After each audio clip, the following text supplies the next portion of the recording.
अस्सलाम वालेकुम नाज़रीन, मैं हूँ वजीहा ज़ुबैर। नाज़रीन, बच्चों की शख्सियत पे सबसे ज़्यादा असर आम तौर पे माँ का होता है, क्योंकि बच्चा ज़्यादा वक्त माँ के साथ गुजारता है। जिस तरह माँ सोचती है, जिस तरह एक काम माँ करती है, बच्चा भी वही सब कुछ उसको देख के सीख रहा होता है। अब अगर माँ हर वक्त परेशान रहती है, फ़िक्रमंद रहती है, तो बच्चे के अंदर भी ऑटोमेटिकली ये आदतें आना शुरू हो जाती हैं। इसीलिए मैं ख़वातीन से कहती हूँ कि आप इतना ज़्यादा मत सोचा करें, हर चीज़ के लिए इतनी फ़िक्रमंद मत होया करें, इतनी परेशान नहीं हुआ करें।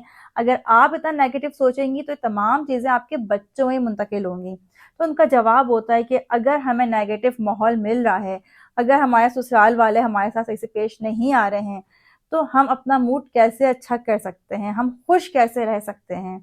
तो आज की वीडियो में आपको अंदाज़ा हो जाएगा कि अगर आप खुश नहीं रहेंगी, आप पुरएतमाद नहीं बनेंगी, हर वक्त परेशान रहेंगी, तो इसका नुकसान आपके बच्चे को कितना ज़्यादा होगा, उसके फ्यूचर में उसको क्या नुकसानात होंगे, इसका भी आपको अंदाज़ा हो जाएगा आज की वीडियो में।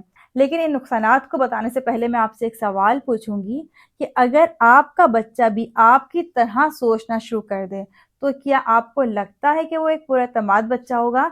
कमेंट से मुझे इस सवाल का लाजमी जवाब दीजिएगा। तो हम आते हैं पहले नुकसान की तरफ कि पहला नुकसान बच्चे का क्या होता है। माँ अपना खौफ बच्चे के अंदर मुंतकिल कर देती है। कैसे? जैसे बच्चे से ये कह देना कि तुमने ये काम गलत किया है, अब तुम्हारे बाबा तुम्हारी पिटाई कर देंगे, तुम शोर कर रहे हो, दादी तुम्हारी शिकायत कर देंगी, रो नहीं, सब तुम्हें देख रहे हैं, लोग क्या कहेंगे। देखिए, ये सारे आपके खौफ हैं। आप डरती हैं अपने शौहर से और वो खौफ आपने मुंतकिल कर दिया बच्चे के अंदर। अब बच्चा कोई भी काम करने से पहले 10 दफा सोचेगा कि बाबा कहीं पिटाई ना कर दें, बाबा से डांट ना पड़ जाए। घर में खेलने कूदने से पहले वो सोचेगा कि दादी कहीं शिकायत ना कर दें बाबा से, दादी कहीं ना डांट दें। कोई भी काम करने से पहले उसको ये खौफ होगा लोग क्या कहेंगे। लोगों को खौफ बहुत बुरा होता है। हमने देखा है कि बच्चों के घर तबाह हो जाते हैं लोगों के खौफ की वजह से। लड़के बहुत सारी जगहों पे सही बात नहीं कर पाते हैं लोगों के खौफ की वजह से। सही फैसले नहीं कर पाते हैं बच्चे लोगों के खौफ की वजह से। लोग क्या कहेंगे। तो लोगों का खौफ अपने बच्चों के दिलों में, अपने बच्चों के जहनों में मुंतकिल ना करें। जैसे अभी पिछले दिनों में ये एक बच्ची से बात हुई है, बच्ची ही कहूँगी, 18-19 साल उसकी उम्र है। उसकी मंगनी हो गई और मंगनी के बाद उसका जो फियांसी है वो उसको मुसलसल तंग कर रहा है, सारे रेड सिग्नल्स उसको मिल रहे हैं। तो मैंने उसे कहा कि अभी तो सिर्फ मंगनी हुई है, निकाह भी नहीं हुआ है, तो तुम मंगनी क्यों नहीं तोड़ती हो? अपने पेरेंट्स को एतमाद में लेके बात करो और कहो कि मुझे यहाँ शादी नहीं करनी है, अभी से ही इतने रेड सिग्नल्स मिल रहे हैं, तो आगे क्या होगा? उसने कहा, मैम अगर मैं मंगनी तोड़ दूंगी तो आप बताएं ना लोग क्या कहेंगे। वो तो ये समझेंगे ना मेरे अंदर प्रॉब्लम है, मेरे साथ कोई मसला है जिसकी वजह से मंगनी टूट गई है। रिश्ते वैसे ही नहीं आते लड़कियों के ज़्यादा। अगर मंगनी टूट जाएगी और सबको ये पता चलेगा मैं एक मंगनी मेरी टूट चुकी है, तो मेरे रिश्ते कैसे आएंगे, लोग क्या कहेंगे? आप मुझे बताएं। अब ये खौफ जिस बच्ची के दिमाग में बैठ गया कि लोग क्या कहेंगे, वो कितना गलत फैसला करने जा रही है कि अपनी पूरी जिंदगी खराब कर लेगी किस खौफ से कि लोग क्या कहेंगे। दूसरा नुकसान क्या होता है, माँ अपनी बेचैनी, अपनी फिक्र बच्चे के अंदर मुंतकिल कर देती है। बच्चा माँ के चेहरे के तासुरात से, आवाज़ के उतार चढ़ाव से, उसके एक्शन से बहुत कुछ सीखता है। जैसे अगर माँ परेशान होकर कोई बात कह रही है तो बच्चा भी समझेगा कोई खतरे की बात है। इसकी एग्जाम्पल मैं आपको इस तरह से दूं कि अगर बच्चा गिर जाता है और माँ एकदम से चीख पड़ती है, उसकी चीख निकल जाती है, तो बच्चा और ज़्यादा रोना शुरू कर देता है। इसके अगेंस्ट अगर एक माँ बच्चे के गिरने पे इस तरह का रिस्पॉन्स नहीं देती और बच्चे से कहती है अरे कुछ नहीं हुआ, जल्दी से उठ जाओ, भाग के मेरे पास आ जाओ, तो बाज़ औक़ात बच्चा रोता ही नहीं है, और अगर रोता भी है तो जल्दी चुप हो जाता है। लेकिन जो माँ चीखती है उसका बच्चा बहुत देर तक रोता रहता है।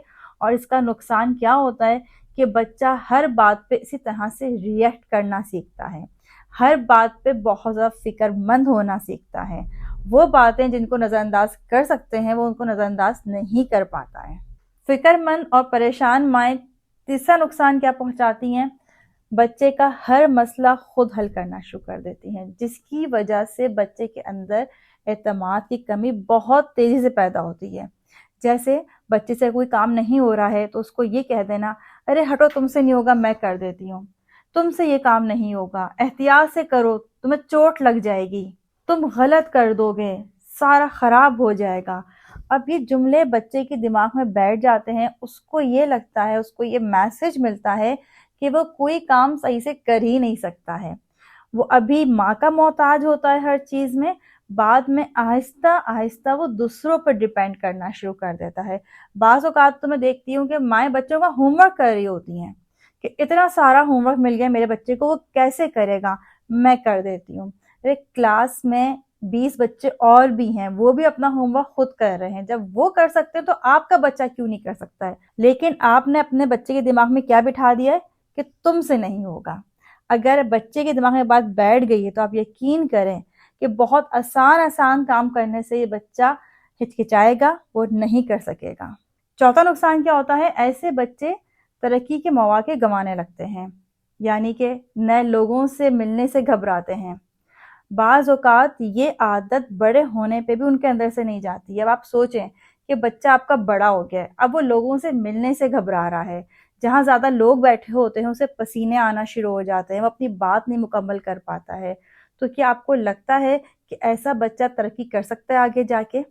جہاں 10 لوگ اپنے پروجیکٹس بتا رہے ہوں، جہاں اپنے آئیڈیاز دے رہے ہوں، وہاں وہ بچہ خاموشی سے شکل دیکھ رہا ہوگا، اس کے اندر اتنا اعتماد ہی نہیں ہوگا کہ اپنا آئیڈیا دے سکے، اپنا پوائنٹ آف ویو بتا سکے۔ پھر دوسرے نمبر پہ کیا ہوتا ہے؟ ایسے بچے مختلف مقابلوں میں حصہ ہی لیتے ہیں، کیونکہ ان کے اندر یہ اعتماد ہی نہیں ہوتا ہے کہ اگر میں مقابلے میں حصہ لوں گا تو میں جیت بھی جاؤں گا، یا میں مقابلے میں حصہ لے سکتا ہوں۔ ایسے بچوں سے کلاس میں سوال پوچھا جائے تو جواب آنے کے باوجود بعض دفعہ وہ جواب دیتے ہی نہیں ہیں۔ مجھے یاد ہے ہم ایک اسکول میں ٹریننگ کروانے گئے تھے، زبیر نے بچوں نے سوالات پوچھے کچھ، تو صرف 2-3 ہی بچے تھے جنہوں نے ان سوالات کے جواب دیے۔ ان بچوں کے لیے کلیپنگ بھی ہوئی، گفٹس بھی دیے گئے۔ جب ہم ٹریننگ مکمل کر کے اسکول سے نکل رہے تھے تو ایک بچہ زبیر کے پاس آیا اور کہنے لگا، سر جو کویشچنز آپ نے پوچھے تھے نا، مجھے ان تمام کویشچنز کا جواب آتا تھا۔ تو زبیر نے کہا کہ پھر تم نے جواب کیوں نہیں دیا مجھے؟ کہنے لگا، سر مجھے ڈر لگ رہا تھا کہ اگر میرے جوابات غلط ہو گئے تو سب بچے کیا کہیں گے۔ دیکھیے، جو میں نے آپ کو پچھلے پوائنٹ میں بات بتائی تھی نا کہ بچے کو یہ خوف ہوتا ہے کہ لوگ کیا کہیں گے، تو اس خوف کی وجہ سے بچے نے سوال ہی نہیں پوچھا۔ آپ سوچیں، جو بچہ سوال نہیں پوچھ سکتا ہے وہ آگے ترقی کیسے کر سکتا ہے؟ اتنے بڑے نقصانات ہم بچے کر رہے ہوتے ہیں۔ یہ تو میں نے آپ کو بتا دیا کہ یہ نقصانات ہوں گے آپ کے بچے کے، تو آپ نے کرنا کیا ہے؟ آپ نے اپنے بچے کو فکر مند نہیں بنانا ہے، اس کو ایک پریشان بچہ نہیں بنانا، ایک ایسا بچہ نہیں بنانا ہے جو ہر وقت سوچتا رہے، پریشان رہے، بلکہ آپ نے اس کو ایک پر اعتماد بچہ بنانا ہے۔ یہ کیسے ہوگا؟ اگر آپ اس کے سامنے مسائل کا ہر وقت ذکر نہیں کریں گی، اگر مسائل ہیں تو ان کے حل پہ بات کریں گی۔ اگر آپ کو پریشانیوں کا سامنا ہے تو بچے کے سامنے ہر وقت پریشانیوں کا ذکر کرنا یا یہ کہنا کہ اس کا تو کوئی حل ہی نہیں ہے، میری زندگی میں ساری پریشانیاں آ گئی ہیں، تو بچے کے اعتماد میں کمی ہوگی، اضافہ نہیں ہوگا۔ آپ نے کرنا کیا ہے؟ آپ نے اس کو بتانا ہے کہ بیٹا پریشانیاں انسانوں کی زندگی میں ہی آتی ہیں اور ہر پریشانی کا حل موجود ہے، ہم بھی اس پریشانی سے نکل جائیں گے۔ کوشش کریں کہ بچے کو بھی موٹیویٹ کریں، اور یہ اسی وقت ہوگا جب آپ خود بھی موٹیویٹ ہوں گی، جب آپ کو بھی یقین ہوگا کہ آپ کی زندگی میں جو پریشانیاں آ رہی ہیں، آپ کی زندگی میں جو مسائل آ رہے ہیں، ان سب کا حل موجود ہے، اور ایک وقت میں سارے مسائل، ساری پریشانیاں حل بھی ہو جائیں گی۔ امید ہے کہ آج کی ویڈیو کے بعد مائیں پریشان رہنا چھوڑ دیں گی، کیونکہ اس میں سب سے بڑا نقصان آپ کے اپنے بچوں کا ہے۔ مجھے کمنٹ میں آپ لازمی بتائیے گا جو میں آپ سے سوال پوچھا ہے، دوبارہ ریپیٹ کر دیتی ہوں کہ جس طرح آپ سوچتی ہیں اگر آپ کا بچہ بھی اسی طرح سوچنا شروع کر دے تو کیا وہ پورا اعتماد بچہ ہوگا؟ اس کے علاوہ اگر آپ ہماری کتابیں حاصل کرنا چاہتی ہیں تو ہمارے دیے گئے نمبر پر رابطہ کر سکتی ہیں، اور اگر آپ کی زندگی میں مسائل ہیں، گھریلو پریشانیاں ہیں، شریک حیات نے پریشان کیا ہوا ہے، یا بچے بہت تنگ کرتے ہیں اور آپ ہم سے آن لائن کوچنگ کروانا چاہتی ہیں، تب بھی ہمارے دیے گئے نمبر پر رابطہ کر سکتی ہیں۔ بہت بہت شکریہ۔ اللہ حافظ۔